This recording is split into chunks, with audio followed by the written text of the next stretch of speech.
So, my dear friends, today again I have come with part 2 of elementary knowledge of a sentence construction.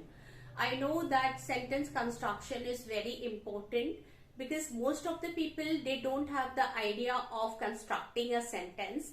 So today I am going to tell you that what are the important aspects or elements for creating a sentence. And if you have not watched my previous video, go and watch that video and then come to watch this one, because it would be easy for you to understand the whole thing. Okay, so let's talk about what are the essential aspects or things or elements to create a sentence. Okay, so first, SVOCA. These are the 5 things which you need to keep in mind while constructing a sentence. किसी भी sentence को जब हम बनाते हैं तो कुछ चीजों को हमको ध्यान रखना है, और ये सारी चीजें जो होती है बेसिक चीजें होती है, यानी SVOC तक आपकी बेसिक चीजें होती है. किसी भी सेंटेंस के कंस्ट्रक्शन में ये 4 चीजें होना अनिवार्य है. बाद का जो A है उसके बारे में अभी हम बात करते हैं. So first will talk about subject. Remember one thing, that subject is always noun or pronoun. जब आप कभी भी सेंटेंस का कंस्ट्रक्शन करते हैं तो sentence start with an subject. Always your sentence start with a subject. Subject will be either noun और a pronoun. Okay, now अभी सब्जेक्ट जो है उसको भी हम एक शब्द का या एक से ज्यादा शब्दों का भी हम बना सकते हैं. In last video I have already told you how to make a longer subject. That will discuss today also. So अभी पहले हम देखते हैं कि जो इम्पोर्टेंट एलिमेंट है वो है सब्जेक्ट, जो कि आपका या तो नाउन होगा या कि प्रोनाउन होगा. Next is verb. Verb is an important aspect, creating a sentence, because if there is no verb, there the sentence, the whole group of words will not be called a sentence. So verb is an essential part of creating a sentence.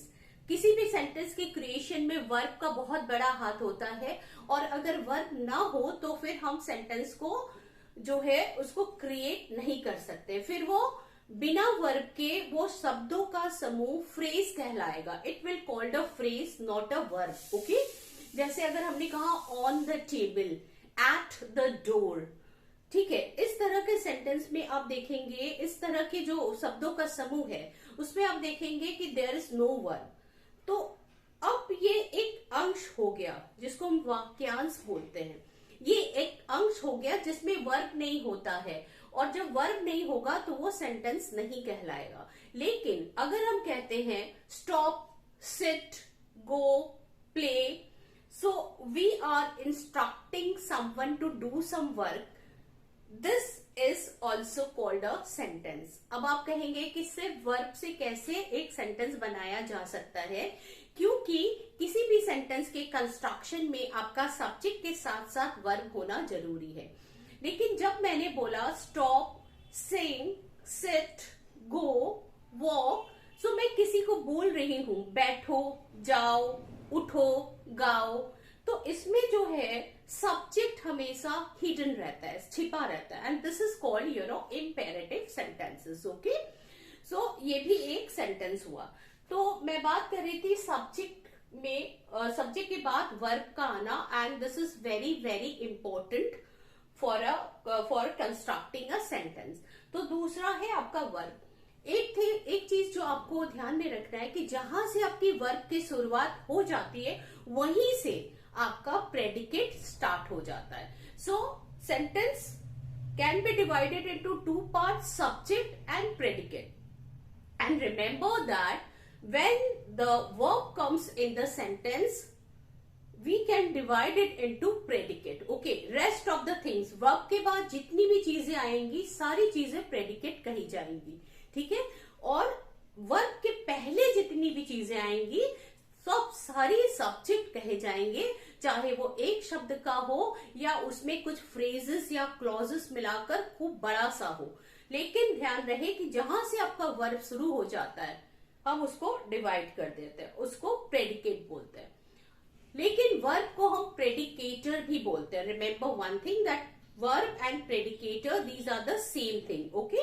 लेकिन predicate अलग हो जाता है। Predicate यानी verb और उसके साथ जितने भी और भी कॉम्प्लीमेंट्स या जो भी रहता है, कभी कभी फ्रेजेस क्लॉजेस से हम जो है प्रेडिकेट पार्ट को लंबा कर देते हैं, तो प्रेडिकेट ही कहलाता है, okay. Now will talk about O, okay. O हो गया आपका object, but remember one thing that O an object is, it is not essential to be there in the sentence. It might be there, but it is not essential that in every sentence you find an object. हर कोई sentence में object होगा ऐसा कोई जरूरी नहीं होता है। Object हो भी सकता है और नहीं भी हो सकता है सेंटेंस में, okay. Now let's discuss that what is an object. Object वो होता है जिसमें सब्जेक्ट कोई कर्म करता है, कोई काम करता है, और उस काम का प्रभाव किसी व्यक्ति या वस्तु पर पड़ता है, तो उसे ऑब्जेक्ट कहते हैं, okay. So let me tell you in English also that when subject does some work and the effect of that work falls on something or someone, they are called, you know, it is called subject, okay। लेकिन अभी जो है, जैसे मैंने बोला Tom killed a snake, so here we see that Tom is a subject because he is doing a work of killing and the effect of his work is falling on the snake. So Tom killed a snake में Tom subject हो गया, killed उसके द्वारा काम किया गया जो कि वर्क कर रहा है, और snake जो है सांप पर Tom के कर्म का प्रभाव पड़ा। तो ध्यान रहे, इस तरह का सेंटेंस जब होगा, जब सब्जेक्ट कोई काम करेगा और उस सब्जेक्ट का प्रभाव किसी व्यक्ति या वस्तु पर पड़ेगा, तो उसे हम कहेंगे ऑब्जेक्ट। Is it clear? जैसे मैंने कहा Tom at a mango, Tom ने एक आम खाया, तो यहाँ पे टॉम सब्जेक्ट है, टॉम ने खाया, खाने का काम किया और काम का प्रभाव पड़ा मैंगो पर, तो यहाँ पे हो गया ये टॉम एट अ मैंगो, तो ये हो गया आपका object. So I hope you understood what is an object. Object यानी सब्जेक्ट के द्वारा किया गया कोई काम और उस काम का प्रभाव जिस भी व्यक्ति पर या वस्तु पर पड़े, उसे कहते हैं object. Let's take another example. Tom kicked a ball. So here we see that Tom is subject and he is doing the work of kicking. Okay. So the and the effect of the kicking is falling on the ball. Okay. So ball is an object. Okay.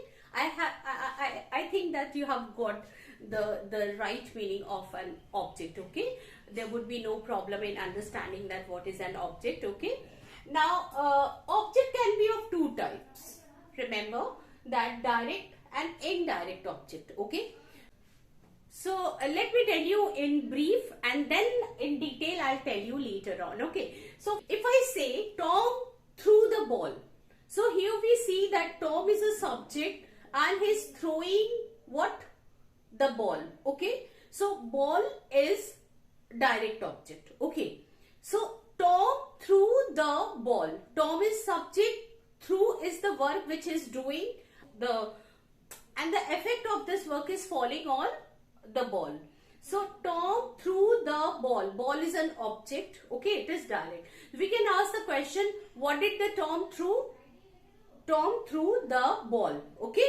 So if we ask the question what, then comes the answer ball. So it is called direct object. But if I say Tom threw me the ball, so here two objects come. Tom threw what? The ball. It is direct object, but Tom threw me the ball. Me is indirect objects. Here we find two objects are there. Tom threw the ball. Tom threw me the ball. Okay. So me is indirect object and ball is direct object. Okay. So it can be replaced also, like we can bring first direct object then indirect object, or sometimes we can bring direct or indirect object and then direct object. So Tom threw me the ball, Tom threw the ball to me. So if you are putting Tom threw the ball to me, you have to write to, after it. So it is little confusing. I will come to tell you later on.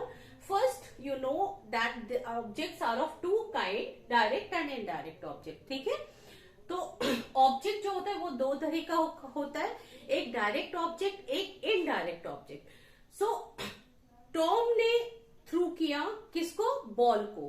Tom through the ball, या Tom ने मुझे ball को through किया, या Tom through me the ball. ठीक है, तो मी यहाँ पे इनडायरेक्ट ऑब्जेक्ट कहलाता है, और कोई वस्तु अगर हो तो डायरेक्ट ऑब्जेक्ट कहलाता है, लेकिन कोई प्राणी हो तो इनडायरेक्ट ऑब्जेक्ट कहलाता है. Okay, so will not talk more about direct and indirect object. I show you that how it works later on. So first let's discuss complement. Now we have C. That is, we have discussed subject, verb, object. Now comes complement. Now complement is something which completes the sentence. Okay. So if I say Tom is, so we have subject and verb. So you would say, ma'am, you just told me that subject और verb से काम हो जाता है. जैसे किसी भी sentence के क्रिएशन में एक सब्जेक्ट एक वर्ब का होना जरूरी है. जैसे टॉम sings या the child laughed, तो इसमें कहाँ कॉम्प्लीमेंट आ रहा है. लेकिन अगर हम यहाँ पे कहते हैं कि टॉम इज, तो हमारा सेंटेंस पूरा नहीं है. We need a complement to complete the sentence. क्योंकि अगर हम लिखते हैं टॉम इज, तो it is not giving us the whole meaning. We need something to add to the sentence to make it complete. So that is called complement. इसको complement बोलते हैं. ठीक है? So I have given you the superficial knowledge of these things. Later on we'll discuss in detail. Okay? So one by one, if I'm going to tell you the whole thing, you can understand it in a better way. Now comes A.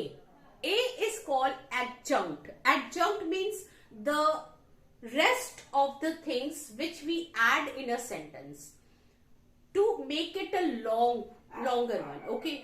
क्या होता है कि जब हम subject की basic चीजों को लिख देते हैं, जैसे सब्जेक्ट, वर्ब, ऑब्जेक्ट, कॉम्प्लीमेंट, ये तो मैंने बोल दिया, लेकिन और भी कई जानकारी होती है तो उसको कहते हैं एडजंक्ट. जैसे अगर मैंने बोला, ध्यान से सुनिए मेरी बात को, अगर मैंने बोला टॉम किक्ड द बॉल, यहां तक तो सही है. टॉम किक्ड द बॉल, यानी टॉम ने जो है किक किया किसको? बॉल को. तो बॉल ऑब्जेक्ट हो गया. तो हमारा बेसिक हो गया सब्जेक्ट, वर्ब, ऑब्जेक्ट. अब इसको हम ए या एडजंक्ट से आगे बढ़ाते हैं. Tom kick the ball in the playground at 7 PM along with his friend. तो ये देखो, मैंने सेंटेंस को और भी ज्यादा लंबा कर दिया, लेकिन इसको मैंने क्या जोड़ा? फ्रेजेस को जोड़ा. इसमें कोई वर्ब नहीं है. अगर मैंने बोला Tom kick the ball in the evening, अब इन द इवनिंग देखिए, इसमें इन द इवनिंग, इसमें कोई वर्ब नहीं है. ठीक है? At the playground, at the playground, no verb. Okay. Along with his friend, along preposition, with his friend. तो यहाँ पे हम देख रहे हैं, इसको कहते हैं फ्रेजेस. तो अब एडजंक्ट यानी ऐसी चीजें जिसे हम जोड़ के सेंटेंस को लंबा करते हैं, उसमें कई चीजें आ सकती है.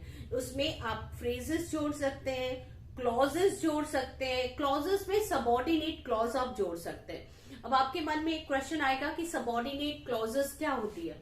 अगर आपको क्लॉजेस नहीं मालूम है तो फिर आप क्लॉज, मेरा वीडियो क्लॉज पे भी बना हुआ है, उस पर देख लीजिएगा कि क्लॉजेस क्या होती है. और मैं आपको थोड़ा सा संक्षेप में बता दूं कि clauses it is a part of a sentence where we find subject और वर्ब दोनों रहता है. इसमें we find that there is a subject and verb and it does not give us complete meaning. I'm talking about subordinate clauses which start with a subordinating conjunction. अब आपको थोड़ा सा confusion हो रहा होगा कि मैम क्या क्या बोल रही है. बेटा, बेसिक चीजें अगर आपकी जानकारी में हो तो ये बहुत इजीली आपको समझ में आ जाता है. फिर भी I will try my best to make you understand. Okay, so अब यहां तक हमने बात कर ली है कॉम्प्लीमेंट के बारे में हम बात कर रहे थे। We are talking about complement. Complement में दो होता है, एक सब्जेक्टिव कॉम्प्लीमेंट, एक ऑब्जेक्टिव कॉम्प्लीमेंट। जैसे ऑब्जेक्ट दो तरह का होता है, डायरेक्ट इनडायरेक्ट ऑब्जेक्ट, उसी तरह कॉम्प्लीमेंट दो तरह का होता है, सब्जेक्टिव कॉम्प्लीमेंट, ऑब्जेक्टिव कॉम्प्लीमेंट। अब सब्जेक्ट कॉम्प्लीमेंट क्या हो गया, जैसे मैंने कहा Tom is a teacher, okay. So Tom is a teacher जब मैंने बोला तो टॉम इज छोड़ के मैंने लिखा टॉम इज, और मैंने कुछ नहीं लिखा, ठीक है।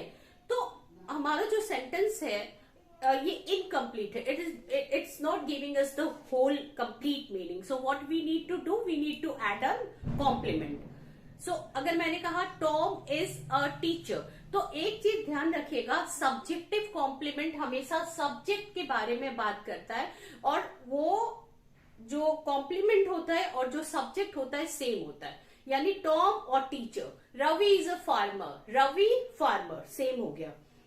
आई am a boy, I boy, एकदम बराबर होता है। यानी सब्जेक्टिव कॉम्प्लीमेंट हमेशा सब्जेक्ट के बारे में बात करता है। ऑब्जेक्टिव कॉम्प्लीमेंट क्या होता है कि जब हम ऑब्जेक्ट, कोई भी ऑब्जेक्ट से हमारी मीनिंग पूरी नहीं होती है, then we need to have an complement also. जैसे मैंने बोला टॉम मेड रवि, अब यहां पे मैंने बोला टॉम अपॉइंटेड रवि, टॉम ने अपॉइंट किया रवि, रवि को क्या अपॉइंट किया, the meaning is not complete until we add a complement to it. अब इसमें हम एक कॉम्प्लीमेंट जोड़ देंगे, Tom appointed Ravi a captain, ठीक है। तो इसको कहते हैं ऑब्जेक्टिव कॉम्प्लीमेंट। यानी किसी भी सेंटेंस में जिसमें ऑब्जेक्ट हो और वो ऑब्जेक्ट जब पूरी मीनिंग न दे तो हम एक कॉम्प्लीमेंट जोड़ते हैं जिसे ऑब्जेक्टिव कॉम्प्लीमेंट कहते हैं। और ऑब्जेक्टिव कॉम्प्लीमेंट हमेशा ऑब्जेक्ट के बारे में बात करता है, जैसे सब्जेक्टिव कॉम्प्लीमेंट सब्जेक्ट के बारे में बात करता है। हाउ, जैसे Tom is a farmer, Tom and farmer same, and Ravi appointed, Tom appointed Ravi a monitor a captain. So monitor and captain, जो मॉनिटर या कैप्टन जो भी है वो रवि के बारे में बात कर रहे हैं, ठीक है। तो रवि मॉनिटर, रवि कैप्टन, या ऑब्जेक्ट कॉम्प्लीमेंट इसे कहते हैं, ठीक है। So I make you understand later on, leave these things. अब एडजंक्ट की बात करें, let's talk about a adjunct. अभी मैंने आपको बोला था it can be any phrases, clauses, that is dependent clauses, okay. तो अब जैसे सेंटेंस कैसी है मैं आपको बता दूं कि टॉम इज अ फार्मर, यहां तक मैंने बताया टॉम इज अ फार्मर, ये कॉम्प्लीमेंट वाला सेंटेंस है, ठीक है। टॉम इज क्या, फार्मर। टॉम इज अ, मैं बोल रही हूं Tom is a worker in the factory of my uncle situated near the river, ठीक है। अब मैंने इतना लंबा बनाया फ्रेजेस जोड़ जोड़ के, तो ये सारे कहलाते adjunct, okay. I think till now everything has become clear. Now we'll do some more exercises on these things, SVOCA, okay. So make you understand that what actually these things are. अच्छा, अब यहाँ पे देखिए, कभी कभी जब हम sentence create करते हैं, whenever we create a sentence, we need to have a subject and a verb, okay. So we don't need any other things. Sometimes we need only a subject and a verb to complete the sentence, okay. Tom danced, Tom danced. So here what we see that the whole sentence is complete. Tom danced, Tom nacha. We don't need any other things. It is complete, you know. We have only subject and we have only verb. So let me come to this side, okay. So here we see Tom dance. So we have a subject and we have a verb, okay. We don't need any other things, okay. Now Tom danced, okay, and it is giving us full meaning. But इसमें basic चीजें हो गई, Tom subject जो कि noun है and danced verb, okay. लेकिन इसमें हम ये एडजंक्ट जोड़ सकते हैं, we can add some adjunct to this sentence to make it a long sentence, okay. इसको हम लॉन्ग बना सकते हैं, कुछ फ्रेजेस या कुछ सबऑर्डिनेट क्लॉजेस जोड़ सकते हैं। जैसे मैंने कहा टॉम्स डांस्ड, ओके यहां तक सही है। इसके बाद मैंने जोड़ा Tom danced on the stage with his friend on the song धीमे धीमे। So the thing is that यहां तक तो हमारा बेसिक चीज है, यानी सब्जेक्ट और वर्ब जो कि होना ही जरूरी है, और इसमें हमें जो है कोई कॉम्प्लीमेंट और कोई ऑब्जेक्ट की जरूरत नहीं पड़ रही, क्योंकि वर्ब से हमारी मीनिंग कंप्लीट है। We are getting the whole meaning with the use of the verb, but we can use adjunct. Tom dance on the stage with his friend on the song धीमे धीमे। So here we see on the stage with his friend on the song धीमे धीमे। So these are the adjunct. ये prepositional phrases है जो preposition से start हो रहा है, ऑन, विद, ऑन, है ना। लेकिन प्रेपोजिशनल फ्रेजेस क्या होती है, we will talk about it later on, I will tell you. So first you understand the phrases. इसमें आप पाएंगे कि there is no verb on the stage, okay. यानी प्रेपोजिशनल फ्रेज में क्या होता है, एक प्रेपोजिशन के बाद एक नाउन आता है, लेकिन काम जरूरी नहीं है कोई प्रेपोजिशन का ही करे। It might work like an adjective or sometime it might work like an adverb. अभी हम आते हैं। So Tom danced on the stage with his friend no verb, on the song no verb, धीमे धीमे। धीमे धीमे is the name of the song, okay. So इस sentence को मैंने लंबा बना दिया, जबकि जरूरी चीजें क्या थी, Tom danced, this was the essential part, okay, and rest of the things are called adjunct which we have added in this sentence, okay. Now come to second part, SVO. इसमें सब्जेक्ट, वर्ब और एक object आपको जरूरी है, okay. Now Tom polished his shoes. अब यहां तक तो हमारा सेंटेंस जो है बेसिक चीजें बता रहा है। Tom polished his shoe. Tom is a subject noun and he has done a work of polishing. उसने पॉलिश का काम किया। सो टॉम के द्वारा, हमारे सब्जेक्ट के द्वारा या कर्ता के द्वारा एक काम हुआ पॉलिश करने का, और उस काम का प्रभाव पड़ा शूज पर, तो ये वहां पर शूज ऑब्जेक्ट हो गया, ठीक है। तो subject Tom polished his shoes, shoes क्या हो गया, ऑब्जेक्ट हो गया, क्योंकि ये काम हो रहा है। तो अगर हम यहाँ पे सिर्फ टॉम पॉलिश्ड लिखते तो कोई मीनिंग नहीं बैठती। We will not get any meaning, if we don't add the subject. If we don't add the object. Tom polished. What? Sentence is not complete. But here the sentence is complete. Tom danced. Okay? We are adding adjunct to make it a long sentence. But here Tom polished his shoes. Till here we have no problem. यहाँ तक हमें कोई problem नहीं है। अब इसको हम adjunct जोड़ के और लंबा बना सकते हैं। Tom polished his shoes of black colour with cherry blossom which he bought from Lucknow the last year, okay. अब यहां पे आपको एक चीज दिखेगी कि टॉम पॉलिश्ड हिज शूज तक हमारा बेसिक है, यानी सब्जेक्ट, वर्ब, ऑब्जेक्ट। उसके बाद मैंने ऑफ ब्लैक कलर एक फ्रेज जोड़ा। फ्रेज में आपको दिखाई दे रहा होगा कि there is no verb. Then मैंने जोड़ा with cherry blossom, again it is a phrase, preposition noun मिलके फ्रेज बन रहा है। यहां पे भी हमने देखा, क्या देखा कि एक देयर इज नो वर्ब, यानी ये फ्रेज है। अब यहां पे देखिए which he bought from Lucknow the last year. इस सेंटेंस में, इस क्लॉज में आप देखेंगे ये सबऑर्डिनेट क्लॉज है, जो कि विच कंजंक्शन से शुरू हो रहा है, और इसमें सब्जेक्ट और वर्ब दोनों है। यानी क्लॉजेस जो सबऑर्डिनेट क्लॉज यानी आश्रित उपवाक्य होती है, दीज आश्रित उपवाक्य में there is always a conjunction which is called dependent conjunction and subordinate conjunction and subject and verb, okay. So which he bought from Lucknow the last year. ठीक है, कहां से खरीदा।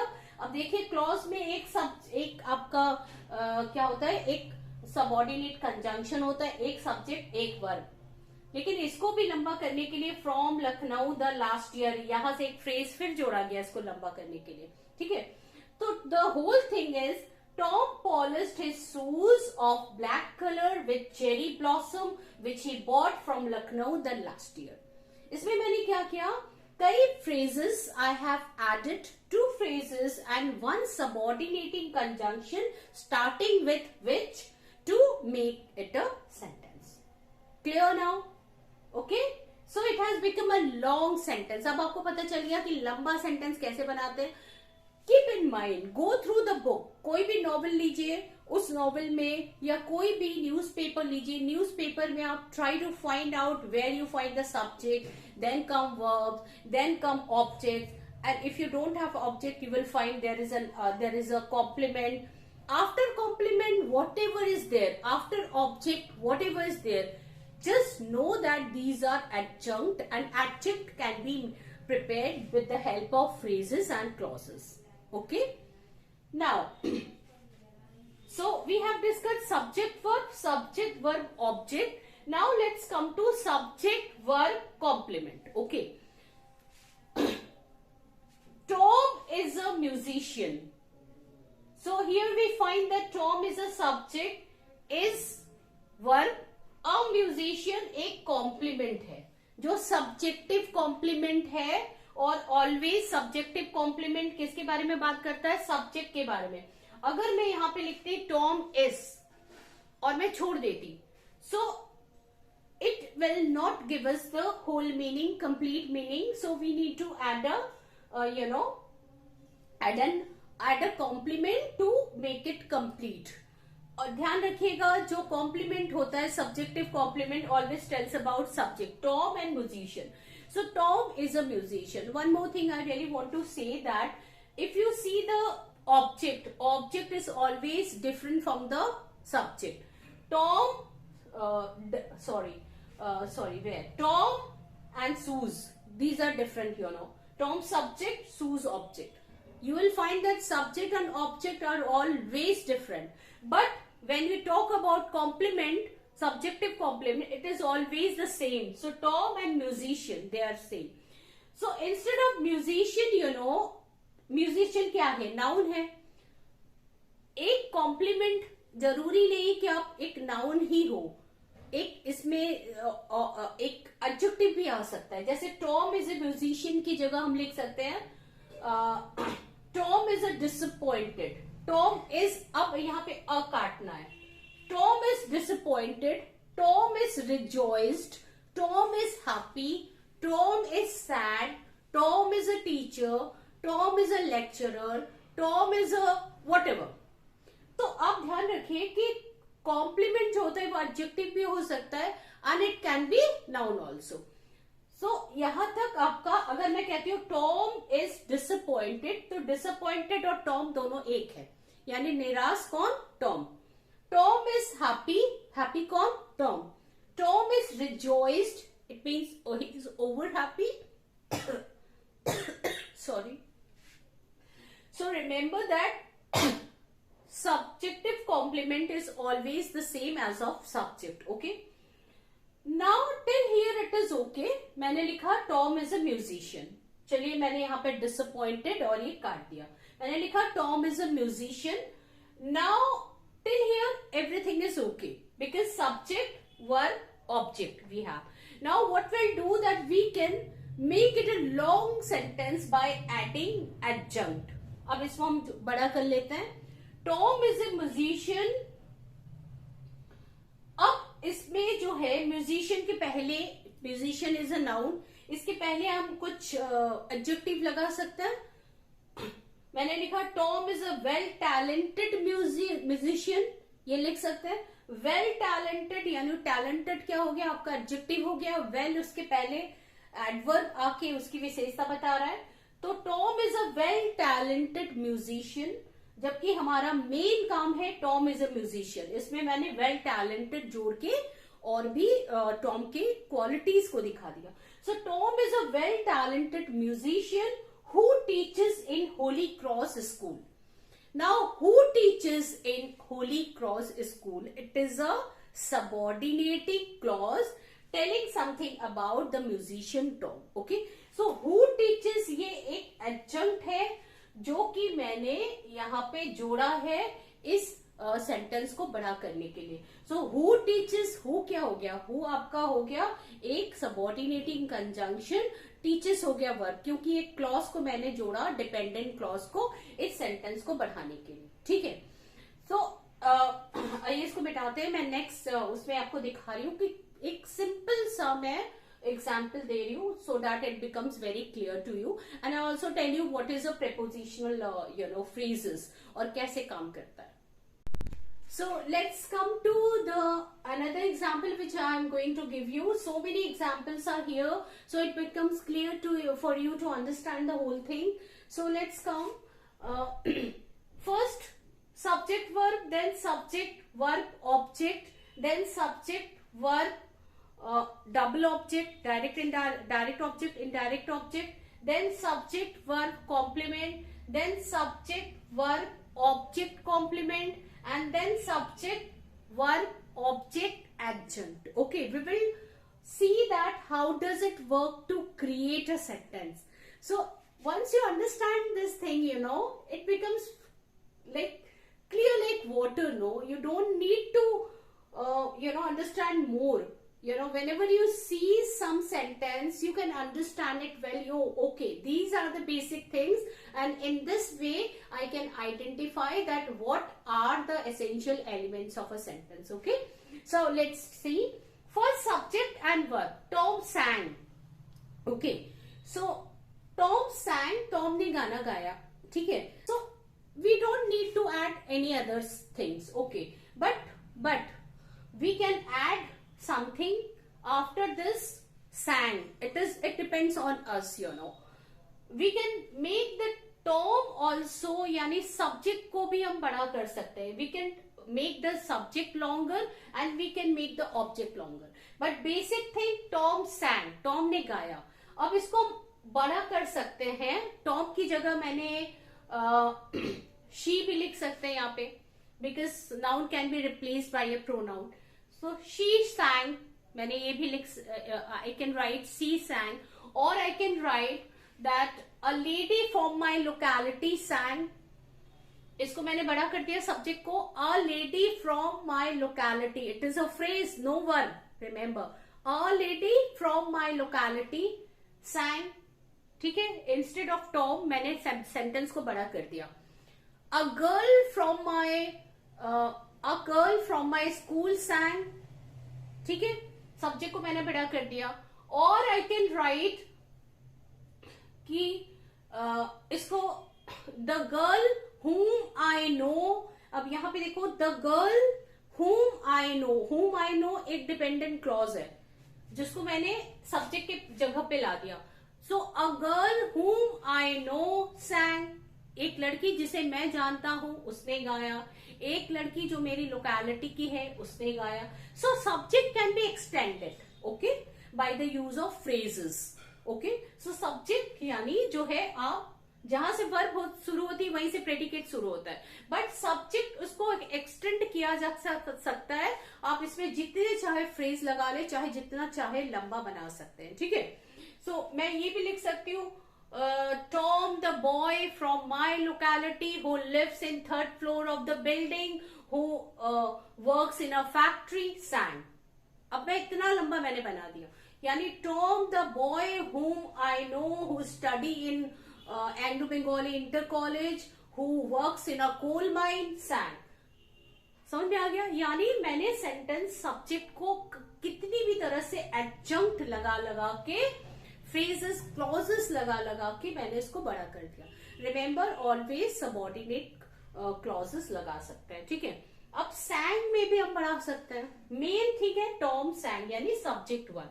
अब कैसे हम let's see that how can we extend the predicate. Tom sang in the function of his brother's marriage along with his friend at the night. इस तरह हम इसको बढ़ा सकते हैं. यानी टॉम ने गाया अपने भाई की शादी में on the on the function of his brother. कब गाया? In the evening. कहाँ गाया? In the park. तो इसको हम कब, कहाँ, कैसे, कैसे गाया, सुंदरता से, ब्यूटिफुली बढ़ा सकते हैं। We can extend the predicate also by adding more and more adjunct to it. Okay, but remember the basic thing is Tom sang. Now we have subject, verb, object. यहां पे अब जो है ऑब्जेक्ट है तो सब्जेक्ट कोई काम करेगा, ठीक है। Tom sang a song.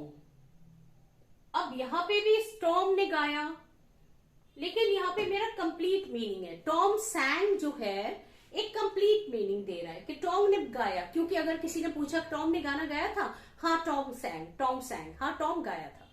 लेकिन यहां पे देखो सेम टॉम sang यहां पे एक ऑब्जेक्ट ले रहा है, क्योंकि टॉम ने गाया, क्या गाया? A song. टॉम के द्वारा एक काम हुआ और उस काम का प्रभाव पड़ा सॉन्ग पर, ठीक है। यहां डिफरेंट मीनिंग है कि टॉम ने गाया था, हाँ गाया, टॉम sang, लेकिन यहां पे टॉम एक एक्शन कर रहा है गाने का। Tom sang a song, so it is subject Tom, verb sang and a song is an object. Okay, so इसको भी मेन चीजें हैं 3 थिंग्स, टॉम, वर्ब यानी subject, noun, verb and an object which is also again a noun. Okay,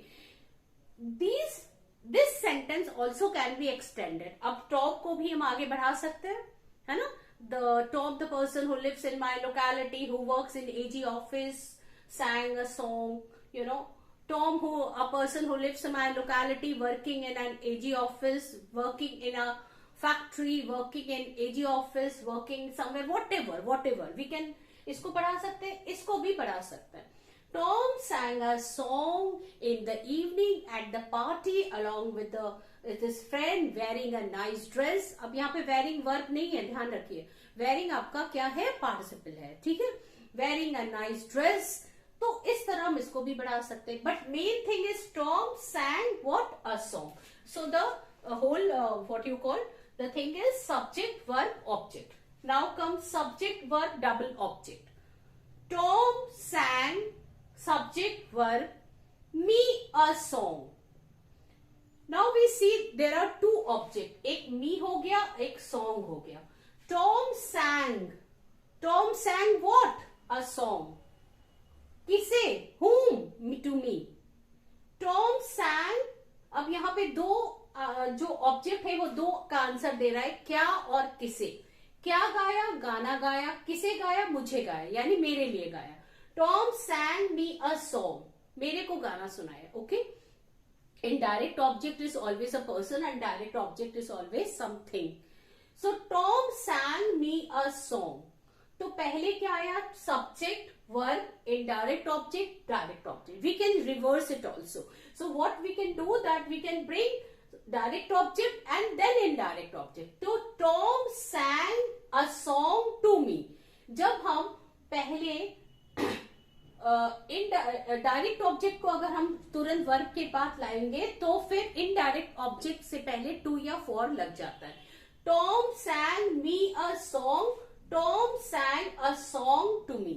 okay, या for me आप लगा सकते हैं। तो इट इज क्लियर। इसमें भी आप एडजंक्ट लगा के इसको बड़ा कर सकते हैं, सब्जेक्ट को भी बड़ा कर सकते हैं और प्रेडिकेट को भी बड़ा कर सकते हैं। Is it clear? Now come to second और third thing, that is fourth one.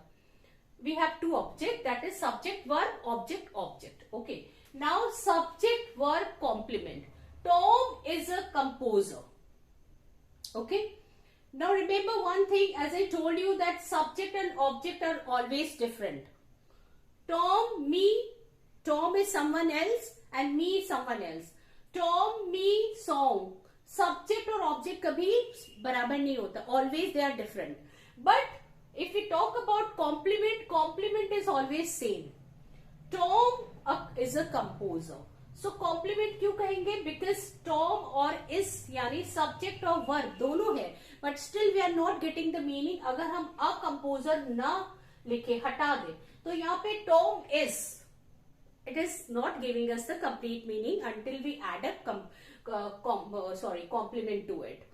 complement and Tom. This is called subjective complement. So complement always gives some extra information about Tom, about the subject. Okay, keep in mind. So Tom is a composer. Okay. So Tom is a composer. Here also we can add more and more adjunct. Tom is a composer who lives near my house, working in a factory. है ना, कुछ भी हम लगा सकते हैं इसमें. Tom is a composer living near my house. Who lives भी लगा सकते हैं और living भी लगा सकते हैं. जब आप who lives लगाएंगे तो it will become a subordinating clause, dependent clause, जहाँ जिसमें एक कंजंक्शन होता है, एक सब्जेक्ट एक वर्ब. लेकिन आप ये भी लगा सकते हैं Tom is a composer living behind my house, working in a hotel, कुछ भी आप लगा सकते हैं. Now come SVOC, subject verb object complement. They selected Tom a winner. इसमें क्या है, सब्जेक्ट टॉम, वर्ब सिलेक्टेड. तो दे सिलेक्टेड, उन्होंने एक काम किया, उस काम पर प्रभाव पड़ा टॉम पर. They selected Tom, subject verb object. They selected Tom, उन्होंने टॉम को सिलेक्ट किया, लेकिन फिर भी हमारा सेंटेंस कंप्लीट नहीं है. We are not getting the right and whole meaning of this sentence. अगर हम यहां तक लिखे तो दे सिलेक्टेड टॉम, उन्होंने टॉम को सिलेक्ट किया. अब जब तक ना हम इसको लिखे they selected Tom a winner, we need to add this object, sorry objective complement. यानी इस ऑब्जेक्ट को भी एक कॉम्प्लीमेंट की जरूरत पड़ रही है, तभी हमें पूरी मीनिंग मिल रही है. यानी इसका फॉर्मूला SVOC, यानी subject verb object and then we need another complement to clear the whole thing. Okay, now they selected Tom a winner. यहां पे देखो दे और टॉम बराबर नहीं है, क्योंकि ऑब्जेक्ट और सब्जेक्ट कभी बराबर नहीं होता. लेकिन यहां पर ये कॉम्प्लीमेंट और ये ऑब्जेक्ट दोनों सेम है. Tom a winner. Okay, so remember that objective complements always tell something about the object. Okay, they selected Tom a winner. It is clear? I think it has become clear. Now let's come to another part, subject verb object adjunct. Okay, Tom verb recited, Tom subject, Tom recited, Tom ने recite किया, फिर Tom के द्वारा एक काम हुआ और काम का प्रभाव पोइट्री पर पड़ा, तो poetry object. Tom subject, Tom recited a poetry, लिखते Tom recited a poetry. Till here it is clear. Subject, verb, object. यहां तक हमारा पूरा Tom recited a poetry, it's giving us the full meaning. अब हमें A यानी adjunct और जोड़ना है. Tom recited a poetry in the function for a charity so marvelously. अब यहाँ पे ये जो adjunct या phrases है, कितने उत्तर दे रहे हैं? These are giving the answer of कहाँ. Tom recited a poetry कहाँ? Where? In the function. क्यों? For a charity so. How? Marvelously.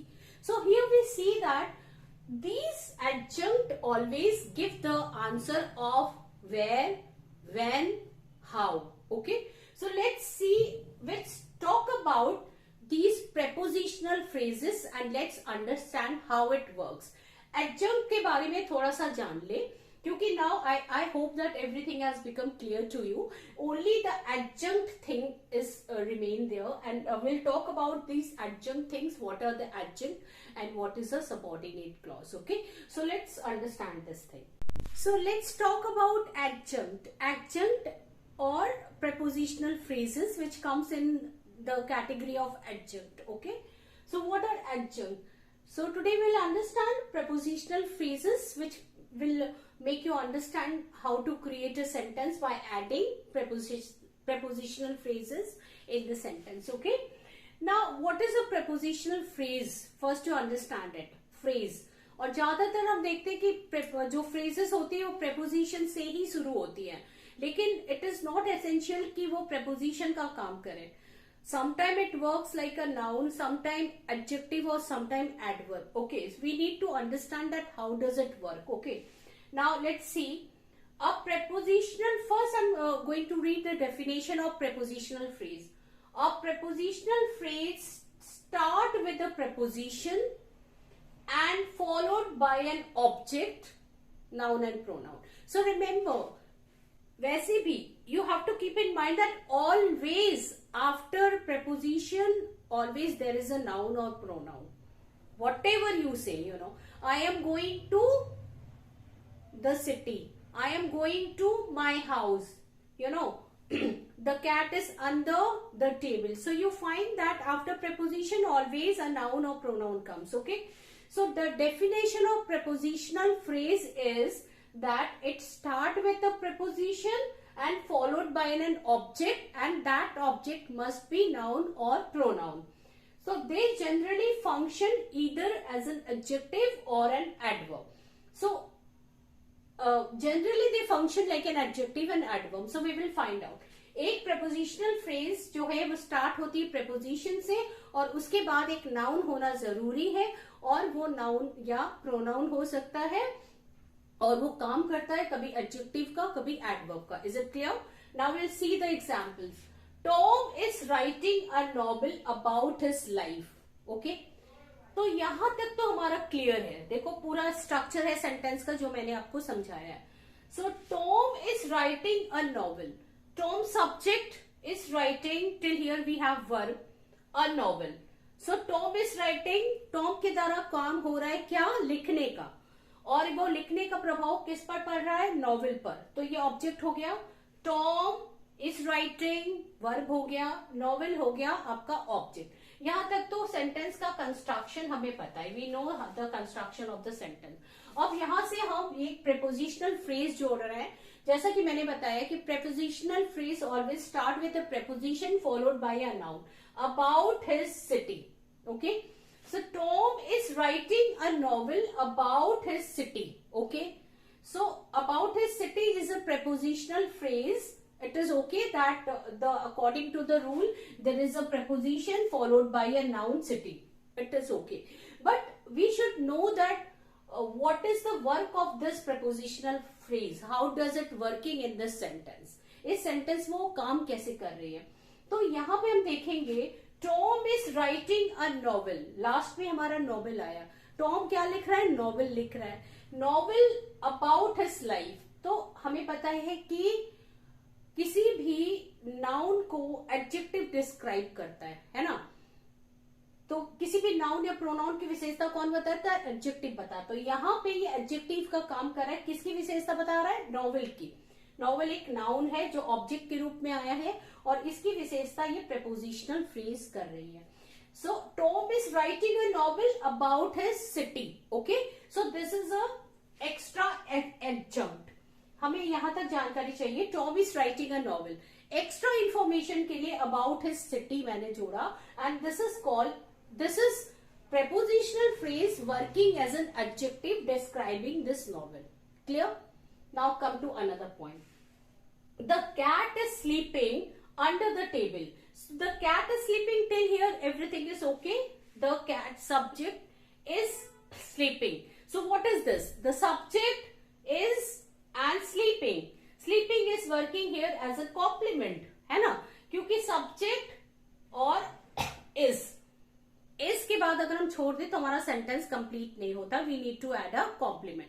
So the cat is sleeping, यानी द कैट और उसकी पोजीशन क्या है? Sleeping. Both are same. Till here it is okay. Now we have added an adjunct which is prepositional phrase. The cat is sleeping under the table. अब ये किसकी बात हो रही है? स्लीपिंग की बात हो रही है. कौन सो रहा है? कैट सो रहा है. कहां सो रहा है? Under the table. So it is here this whole prepositional phrase. देखो prepositional phrase में preposition followed by a noun. It is working as an adverb. किसकी विशेषता बता रही है? सोने का. यानी एडवर्ब का काम क्या होता है? किसी भी सेंटेंस में आए हुए वर्ब को मॉडिफाई करता है. यहाँ पे इस कैट को नहीं मॉडिफाई कर रहा है. It is modifying sleeping. कहां सो रहा है? Under the table. सो ये prepositional phrase इस वर्ब की विशेषता बता रहा है. Okay, now boys from different schools are participating in the game. So here we can see दो prepositional phrases है इस पूरे सेंटेंस में. ध्यान से देखिए. Boys from different school, main क्या है? First try to find out the main sentence. Boys are participating. Okay, boys are participating यानी सब्जेक्ट वर्ब कॉम्प्लीमेंट. ओके, लेकिन इसमें बॉयज के बारे में we need to have some extra information. Boys from different schools, हम ये भी कह सकते हैं कि boys are participating, that's all. लेकिन मैंने कुछ एक्स्ट्रा जानकारी दी कि boys from different schools are participating in the game. अब फ्रॉम डिफरेंट स्कूल किसके बारे में बात हो रही है? बॉयज की. तो हमें पता है कि नाउन की विशेषता एडजेक्टिव बताता करता है. तो यहाँ पे जो प्रेपोजिशनल फ्रेज है ये एडजेक्टिव का काम कर रहा है इस नाउन के बाद आके. रिमेम्बर कि किसी भी वर्ब के बाद या किसी भी नाउन को के पहले या बाद में अगर कोई प्रेपोजिशनल फ्रेज आता है तो उसी के अकॉर्डिंगली वो काम करता है. वर्ब के बाद है तो एडवर्ब का काम करेगा, नाउन के पहले या बाद में है तो एडजेक्टिव का काम करेगा. तो boys from different schools are participating in the game. अब इन द गेम इस पार्टिसिपेटिंग के बारे में बात कर रहा है. कहां पार्टिसिपेट कर रहा है? गेम में. So here we see that these two prepositional phrases from different school in the game, first it is working as an adjective and second in the game is working as an adverb modifying this verb participating. Now the last sentence, Tom kept his wallet in his pocket. Till here it is clear. Tom's subject kept, what did he keep? His wallet. So his wallet is an object. Tom has done a work of keeping. Tom ने काम किया, क्या किया? His wallet. Kept, रखा. क्या रखा? His wallet. यानी subject verb object, it is clear. फिर यहाँ पे मैंने एक adjunct जोड़ा, in his pocket. तो किसके बारे में रखा? Tom kept his wallet. Tom ने रखा, क्या रखा? उसका वॉलेट. कहाँ रखा? In his pocket. तो यहाँ पे हम केप्ट के बारे में बात कर रहे हैं. Tom kept his wallet in his pocket. यहाँ पे ये एडवर्ब का काम कर रहा है. रखने की बात हो रही है, यहाँ पे रखने की बात हो रही है. जैसे यहाँ पे एडजेक्टिव की बात हो रही थी, from different school, boys from different school, तो एडजेक्टिव बिहेव कर रहा था. यहाँ पे रखने की बात हो रही है, वर्ब की बात हो रही है, तो यहाँ पे ये एडवर्ब बिहेव करेगा, ये prepositional phrase. So I hope you understood all the things. Try to understand it. Write a comment if you are not able to understand something. I will try to write in the description box. I will try to manage all things. I will try to tell you the whole things. So thank you for watching my videos.